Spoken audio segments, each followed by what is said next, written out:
po. May papabili ako. Ito yung listahan. Yan o.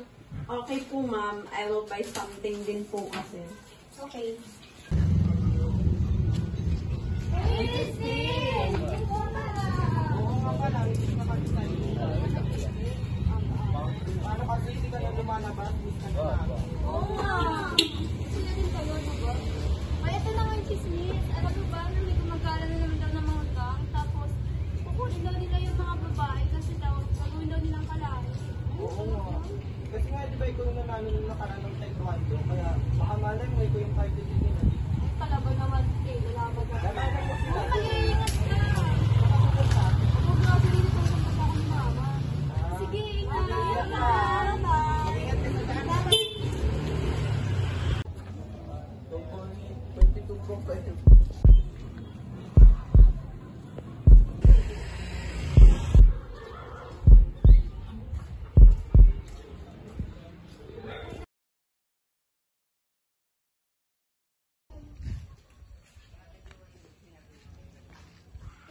Sinabi nila guys kahapon sa akin na may mga gang-gang dito. Yaan mo na yun.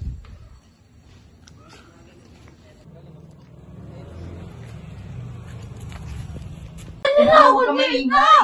Walag niya na ako sa pamilya ko. Hindi ka namin sasaktan basta sumunod nila sa sasabi namin.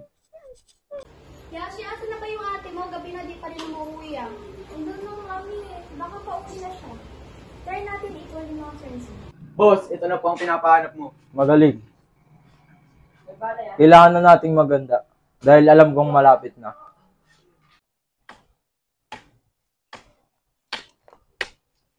Galing ka rin naman pala, Christine. Kung pumunta ka dito para mangasar, umalis ka na. Magaling, Christine. Madali ka lang ng pala natuto eh. Pumayag lang ako dahil pinilit niyo ako. At yung pinangako niyo sa akin na ititigil niyo na yung gang pag nakaganti na kayo sa kalaban. Mukha si Christine nga ang magiging daan upang makabawi sa pinsan mong boss Ian. Ganun na nga. Yashi, ilang libo na nawawala ate mo. Nag-aalala na ako. Don't be sad, mommy. Ate Christine is already at legal age. She can do whatever she wants. Handa na ba ako? Kaya ko ba to? Parang may mali. Ngunit lalaban ako para sa ikitatahimik ni Boss Ian at sa lugar namin.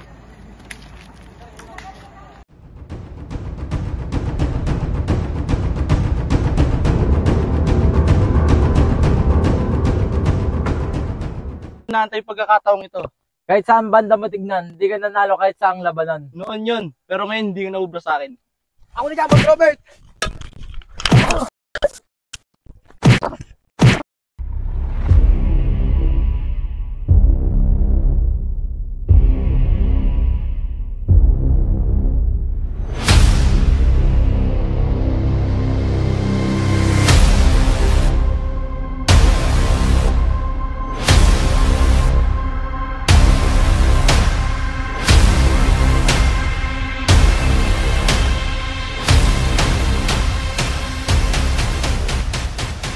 Sige, pupunta ko to sa bungo mo. Taksil ka talaga, Ian. Hindi ka na malaban ng patas. Huwag mo akong sinusubukan. Tama na yan! Ian! Wala sa usapan natin na papatay tayo ng tao! So, ang dahilan kung bakit namatay ang mag-ina ko. Tama na yan! Tira mo ang buhay mo. Ayun mo na.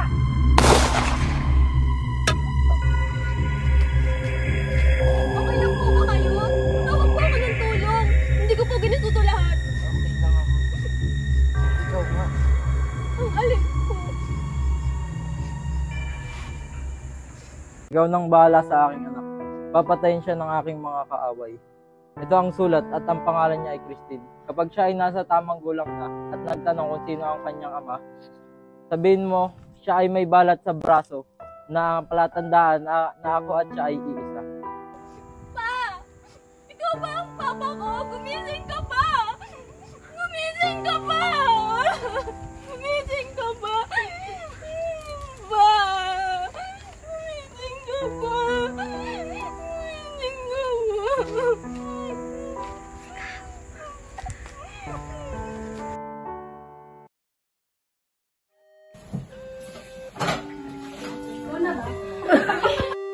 Gumising ka pa!